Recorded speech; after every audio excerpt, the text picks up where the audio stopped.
My cousin stood on my stage, drunk, screaming that I owed him everything because his parents gave me the lot as a joke. Then he threw a beer at me in front of 500 people. I pressed charges. My name's Mason Grant. I'm 34, living in Sacramento, California. And until a week ago, I hadn't heard a peep from my Aunt Rita or Uncle Tom in over 2 years. The last time we spoke, they laughed in my face after handing me a rusted, weed-infested lot behind a strip mall for my 25th birthday. A place for your little paint adventures, they said, smirking. Meanwhile, their son Vincent got a fully furnished art gallery in Midtown as a graduation gift. They called it an investment. They called mine a joke. So yeah, when I got that email, subject line, dinner with family, I damn near deleted it on sight. But I didn't. I showed up. They had us at this overpriced fusion restaurant with one of those pretentious open kitchens. Rita greeted me with their kisses and that fake warmth she reserved for people she was trying to impress. Tom offered a handshake so limp I felt like I was grabbing a wet napkin. Vincent was already at the table, swirling a wine glass like he was born in Napa.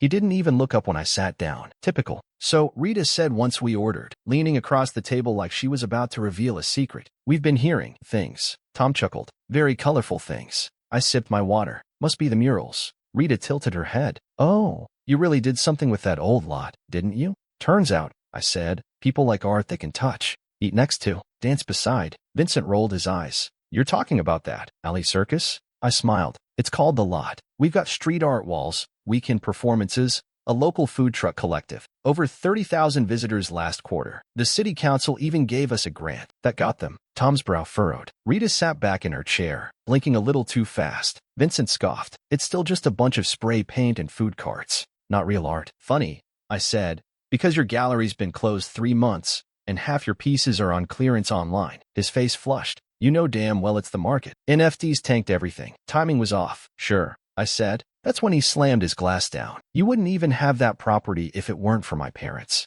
It's technically family land. I deserve a piece. I laughed. Couldn't help it. Oh, you want to co-own the strip mall trash heap? The one y'all gave me as a joke? Tom raised his hands like a referee breaking up a fight. Now, let's not make this ugly. No need, I said, setting my napkin down. It already was. Rita tried to regroup. Vincent just means you've made something valuable out of it. And, well, family share. I looked at each of them. Calm. Steady. You didn't give me that lot to build something, I said. You gave it to get rid of me. But I made it mine. You don't get to laugh at me, then come back for a piece of the pie. Vincent stood, fist clenched. This isn't over. I stayed seated. It is for me. The first time I saw the lot, it looked like the aftermath of a bad breakup between a junkyard and a bonfire. Broken shopping carts rusting in a corner. Torn flyers fluttering across cracked asphalt. A charred hot dog stand tilted on its side, still stinking of grease and ash. Spray paint layered so thick on the back wall it looked like a graffiti war zone. I stood there in worn-out sneakers, hands in my hoodie pocket, trying to ignore the buzz of humiliation still ringing in my ears.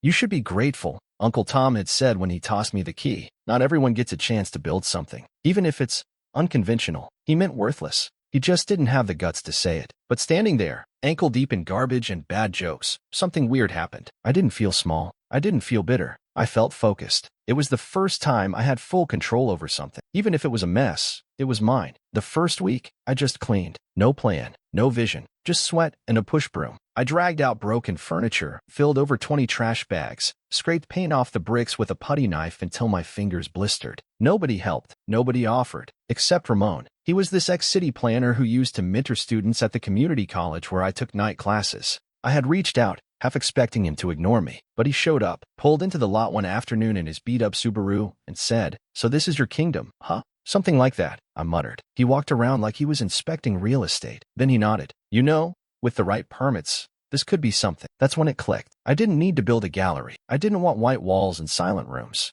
I wanted movement. I wanted color. I wanted community. I called everyone I knew who used to sketch on napkins or spit poetry at open mics. I posted on Reddit, on Facebook groups. Street artists, performers, vendors want a place to shine. Within 2 weeks, they came. Diego painted a 10-foot phoenix on the far wall, and people stopped their cars to stare. Leah set up a makeshift stage with string lights and milk crates and hosted a Friday night poetry jam. A taco truck parked at the edge one Saturday and sold out in 3 hours. I partnered with a youth nonprofit that ran summer art programs. They brought students in on weekends, kids with beat-up shoes and bright eyes, and let them tag a community mural. It got picked up by the local paper. Then a food blog wrote about us. Then an influencer did a walkthrough video that hit over 80,000 views in a week. It wasn't just a lot anymore. It was a vibe. We had DJs spinning vinyl at sundown, dance crews battling under the old floodlights, people bringing their kids to eat churros and watch fire dancers. A real community started to take shape, one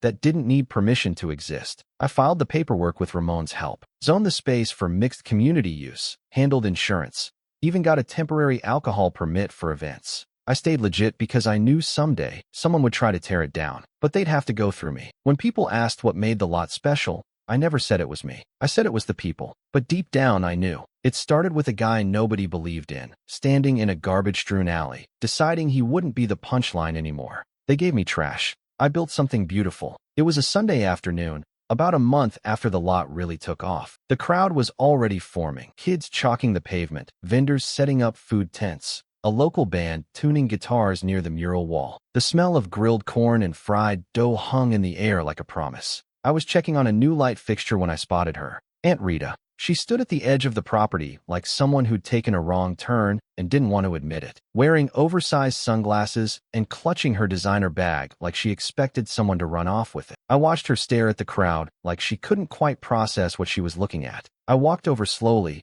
wiping my hands on my jeans. Didn't expect to see you here. She turned fast, fake smile already in place. Oh, Mason, I was just in the area. Uh-huh. She looked around, lips pursed. This is bigger than I imagined. I just nodded. She walked a few steps, heels clicking awkwardly on the pavement. Are all these people safe? Safe, I echoed. Well, I mean, it's just so unregulated. You've got food vendors, loud music, spray paint. It's not exactly sustainable. There it was. That word. A fancy way of saying, I don't approve, but I'm too polite to say it directly. I gave her a slow blink. You came all this way to tell me my business isn't sustainable? She looked startled. No, of course not. I'm just concerned. Concerned, I repeated. Funny, you weren't concerned when you handed me this place like it was a punchline. She looked off to the side. That was never our intent, right? Before she could spin another line, I heard footsteps behind me. Vincent. He stopped cold when he saw the crowd. His jaw actually dropped a little. What the hell is all this? He asked. I didn't answer. I didn't need to. He walked through the crowd like he was trying to find the camera crew. People were laughing, dancing, buying street tacos. Nobody noticed him, and that seemed to bother him more than anything. You're doing all this here, he said, gesturing wildly. You're turning a strip mall dumpster into some kind of street circus? It's called a venue, I said. He scoffed. You've got no idea how to run a real business. I smiled. You mean like the kind that pays vendors on time and gets written about in the Chronicle? His face flushed. I should have been part of this. It's family property. No, I said calmly. It's mine. You gave it to me, remember? Rita stepped in, her voice overly sweet. Mason, maybe there's a way we can all be part of this now. You've built something, and we're proud of you. Really. But family sticks together. I looked at her, at Vincent, then at the mural wall behind them, the one covered in names of artists who'd been ignored, like I used to be. You didn't want family, I said. You wanted a fall guy? And now that I've turned it into gold, you're here for the harvest. Their smiles slipped. I turned and walked away. Let them stew in it. It was a Tuesday morning when Vincent showed up again, this time alone. I was sitting in my office at the lot, which was really just a converted shipping container with a desk, a coffee maker, and a giant corkboard full of event flyers. The knock on the metal door was soft, almost embarrassed. I opened it to find him standing there in jeans that looked a little too tight and a t-shirt with some artsy glitch design that was trying too hard. He had sunglasses on, but I could still see the bags under his eyes. Hey, he muttered. I leaned against the doorframe. You lost again? He gave a weak chuckle. No, I wanted to talk. I stepped aside. You've got 5 minutes. He walked in like he was visiting a museum he didn't understand, looked around at the flyers and the budget calendar pinned to the wall. This is really something, he said, running a finger across my desk like he expected to find dust. I mean, you really pulled it off. Appreciate that. He hesitated, sat down slowly. I'm gonna be real with you. Things haven't been great. I stayed quiet. The gallery's gone, he said after a second. Sold it last week. Well, technically the bank did. I was behind on the taxes and some other stuff. Still, I didn't say a word. I just waited. He let out a shaky sigh.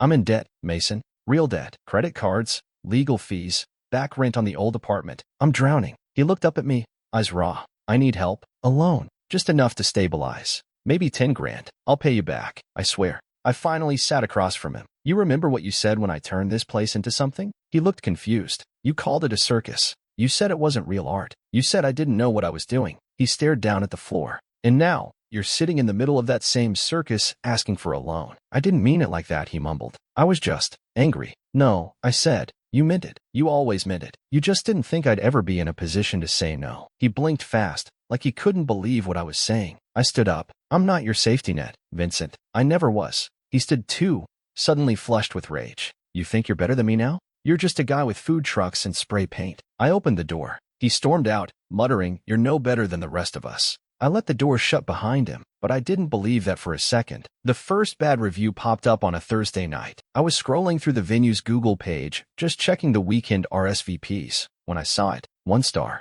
No comment, just the rating. I shrugged. Trolls happen. But the next morning, there were 4 more. All 1 star. All vague complaints. Unsafe. Too loud. Place reeks of weed. One even claimed there were rats running through the vendor stalls. Problem was, I recognized the language. The phrasing was familiar, almost word for word things Vincent had said under his breath when he first visited. He wasn't even trying to be subtle. By Monday, a noise complaint had been filed. Then a second. Then a sudden, anonymous tip brought the health department to inspect 3 of our food vendors. One guy got hit for using an ice chest without the proper label, a technicality, but enough to slow business for the weekend. I knew exactly what was happening. Vincent was trying to burn it all down. And honestly, I wasn't surprised. This was what people did when they couldn't control something. They tried to destroy it. But what he didn't know was that I'd been waiting for this. I grew up in a family that liked to pretend they were supportive while quietly rooting for you to fail. I'd seen sabotage dressed up as concern more times than I could count, so I came prepared. The same week the fake reviews started,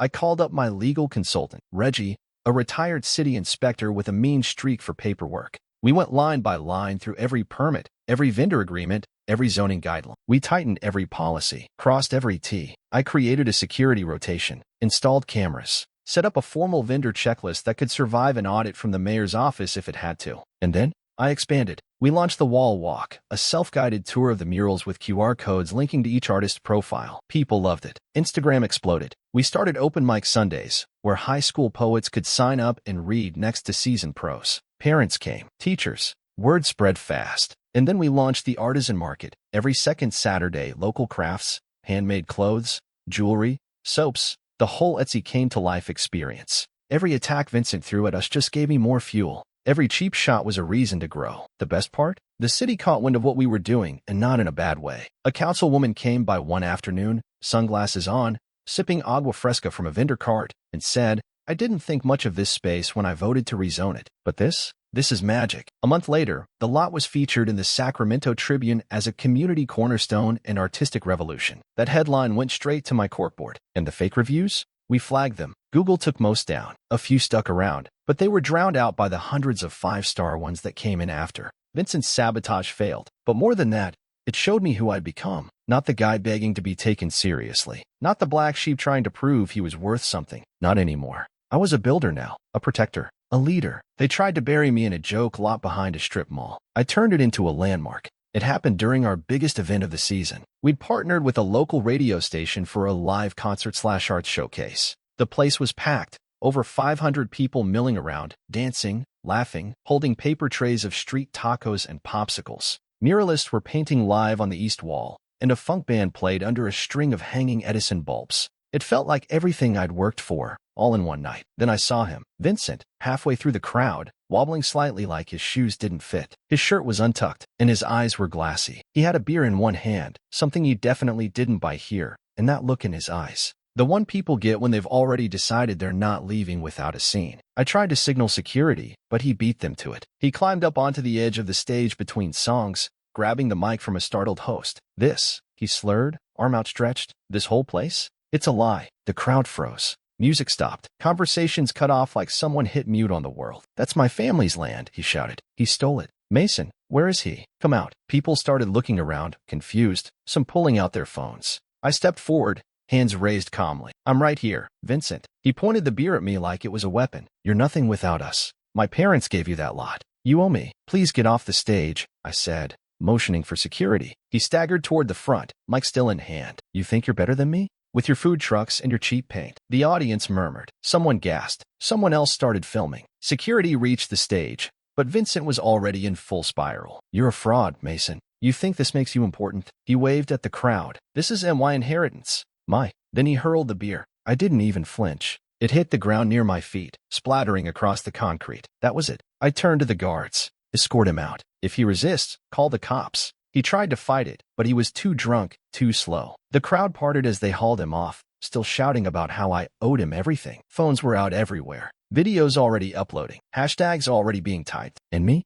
I walked back to the mic. I'm sorry for that interruption, I said into the silence. But sometimes people don't know how to let go of things they never appreciated in the first place. Polite applause turned into cheers. But Vincent wasn't done. As security reached the front gate, he twisted free and turned to yell one last time. You'll regret this. The cops arrived before he could make it off the property. Drunk and disorderly. Assault with a drink. Trespassing. It all went in the report. I pressed charges. Not to be petty, not to crush him, but to finally make it clear I wasn't the weak one anymore. I wasn't the joke. I wasn't his stepping stone. Aunt Rita called that night, voice shaky. Mason, this isn't how family treats each other. I sat in my office, watching the viral video of her son being dragged out screaming by the cops. This is exactly how family treats each other, I said, at least in ours. Then I hung up. It was 6 months later when they came to me. I was closing up after an artisan market when I saw them standing by the mural wall, Rita and Tom. No fancy outfits this time. No smug smiles. Just tired eyes and weather-worn faces that looked like they'd aged a decade since that dinner. I knew they weren't here for the art. They waited until the crowd had thinned, until most of the vendors were packing up. Then Rita approached,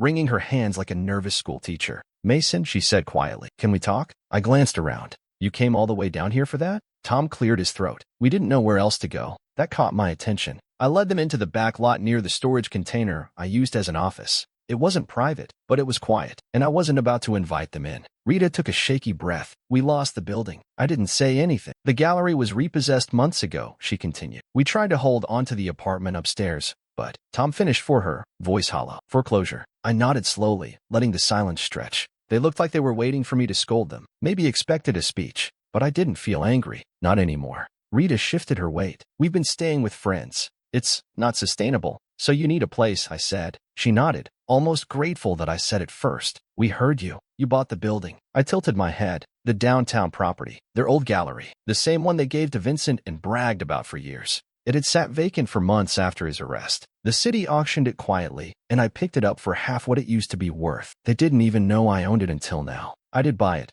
I said. The whole thing, including the upstairs unit. Tom looked up, blinking. So, you consider letting us? I let them hang there for a moment, just long enough for the weight to sink in. Then I pulled a folded piece of paper from my back pocket and handed it to Rita. She opened it slowly. A standard rental contract. Monthly lease. Deposit required. Rules spelled out clearly. My terms, my signature at the bottom. You can live there, I said, if you sign that. Rita read through it, her eyes darting. You're serious. Dead serious. Tom hesitated. You're charging us rent? I'm offering you stability, I said, steady, and boundaries. Something this family's never been good at. They didn't protest. Not really. They were too tired for pride. Rita reached for the pin in her purse and signed. Tom followed. When they handed the paper back, I gave a small nod. Not gloating. Just final. You'll get a key by Friday, I said. Welcome to your new place. Rita looked up at me. Why are you doing this? I shrugged. Because it's mine to offer. And because I want you to know what it feels like, needing something from someone you thought would never be worth anything. They didn't reply. There was nothing left to say. They walked away quietly,